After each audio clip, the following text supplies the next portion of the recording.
नमस्ते, म आस्तिक स्वयं आस्तिक लर्ड ईश्वर सत्य र म साहित्यकार पनि।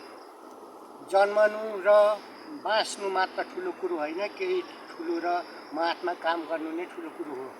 ईश्वर ग्रन्थ 176, ईश्वर ग्रन्थ अरू वेद पुराण, ईश्वर ग्रन्थ र अरू वेद पुराण, गीता, रामायण, शास्त्र, बाइबल, पुराणले मानवलाई शुभ कर्मतिर डोर्याउँछ।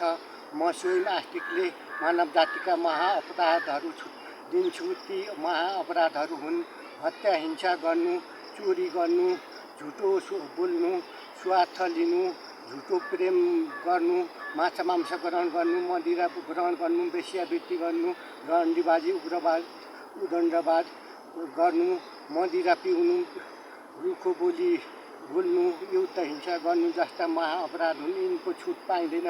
यसलाई ईश्वरले अपराध भन्छ र यिनलाई दण्ड दिन्छ र यसको कुनै छुट छैन। अब सत्य, त्रेता, द्वापर र कलियुगमा कति वर्षको उमेरदेखि सत असत ईश्वरले छुट्याउँछु र पाप र अथवा सत असत अथवा पाप र धर्म छुट्याउँछु। सुन्नुहोस्, सत्ययुगमा 20 वर्षको उमेरदेखि पाप र धर्म अथवा सत्य असत छुट्याउँछु, किनकि यो युगमा अति सोझा मानव हुन्छन्। द्वापर युगमा 19 वर्षको उमेरदेखि सत्य असत्य अथवा पाप र धर्म छुट्याउँछु। द्वापर युगमा 18 वर्षको उमेरदेखि पाप र धर्म छुट्याउँछु र कलियुगमा 16 वर्षको उमेरदेखि पाप र धर्म छुट्याउँछु।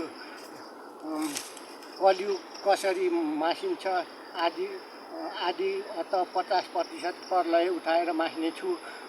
जस्तै 1 बाढी पहिरो, 2 युद्ध हिंसा, 3 खडेरी, 4 भूकम्प र 5 डढेलोबाट र 50% स्वयं ईश्वर उत्रेर मास्नेछु। आजको कलियुगमा तिमीहरू राष्ट्र विवाद, धर्म विवाद र राजनीति विवाद अनि वैज्ञानिक विवाद भनेर मानवता नै छैन र मानवता कर्मको कर्तव्य गरेका छैनौँ। अशान्ति र झुट, स्वार्थ, हिंसा स्वार्थ मात्र छन्। यिनलाई ईश्वर विधिले कलियुग मास्दा नै सबै कुरो गर्नेछु र सत्ययुग ल्याएर मानवतावाद, मानव कर्म ल्याउनेछु। लर्ड ईश्वर सत्य, खलवासी भितान छ पर्वत।